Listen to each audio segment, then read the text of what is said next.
ఏలూరు జిల్లాలోనూ స్వల్పంగా భూ ప్రకంపనలు ఏర్పడ్డాయి. 5 నుంచి 7 సెకండ్ల పాటు భూమి కంపించింది. జంగారెడ్డిగూడెం, బుట్టాయిగూడెం, చింతలపూడి, ద్వారకా తిరుమల, గోపాలపురం నియోజకవర్గంలో భూమి కంపించింది. దీంతో ప్రజలంతా ఒక్కసారిగా ఇళ్ల నుంచి బయటకు పరుగులు తీశారు.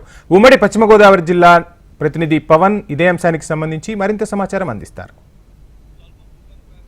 అయితే ఏర్పడ్డాయి. జంగారెడ్డిగూడెం, చింతలపూడి, కొయ్యలగూడెం, బుట్టాయిగూడెం, అలాగే తూర్పుగోదావరి జిల్లా గోపాలపురం ప్రాంతాల్లో కూడా ఈ రోజు ఉదయం భూ ప్రకంపనలు అయితే ఏర్పడ్డాయి. ఉదయం సుమారు 7 నుంచి 7:30 గంటల మధ్యలో అయితే భూమి 5 నుంచి 7 సెకండ్ల పాటు ఈ భూమి ప్రకంపనలు అయితే చోటు చేసుకున్నాయి. అయితే ఒక్కసారిగా ఎప్పుడు చూడని భూకంపాలతో ప్రజలందరూ కూడా ఆందోళన చెందారు. ఒక్కసారిగా ఇళ్లలోంచి భయాందోళనతో బయటికి పరుగులు తీశారు. అయితే ప్రస్తుతానికి అయితే ఎటువంటి భూ ప్రకంపనలు పూర్తిగా తగ్గడంతో అయితే ప్రజలు కొంచెం ఊపిరి పీల్చుకున్నారని చెప్పొచ్చు. అయితే ఒక్క ఏలూరు జిల్లాను కాదు, ఆంధ్ర రాష్ట్ర వ్యాప్తంగా కూడా పూర్తిగా ఈ ప్రకంపనలు కొన్ని చోట్ల ఏర్పడ్డాయని తెలుస్తోంది. అలాగే ఏలూరు జిల్లాలో మొట్టమొదటిసారిగా ఏజెన్సీ ప్రాంతాల్లో ఈ భూ ప్రకంపనలు ఏర్పడ్డాయి.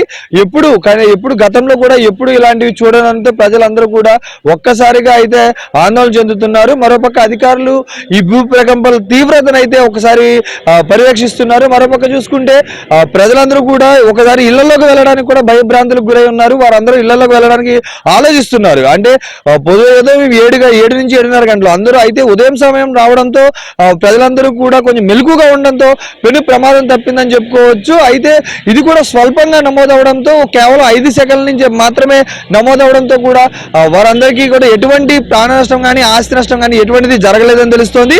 మరోపక్క చూసుకుంటే ప్రజలందరూ కూడా ప్రస్తుతం అయితే ఎటువంటి ప్రాబ్లం లేదు, కానీ మళ్ళీ వచ్చే అవకాశం ఉందేమో అని చెప్పి తిరిగి వారందరూ కూడా వారి కార్యక్రమాల్లో పాల్గొనడానికి అయితే తీవ్రంగా ఆలోచిస్తున్నారు. ఇది ప్రస్తుతం ఏలూరు జిల్లాలో పరిస్థితి. కెమెరామెన్ సురేష్ తో పవన్, HMDV, ఉమ్మడి పశ్చిమ గోదావరి.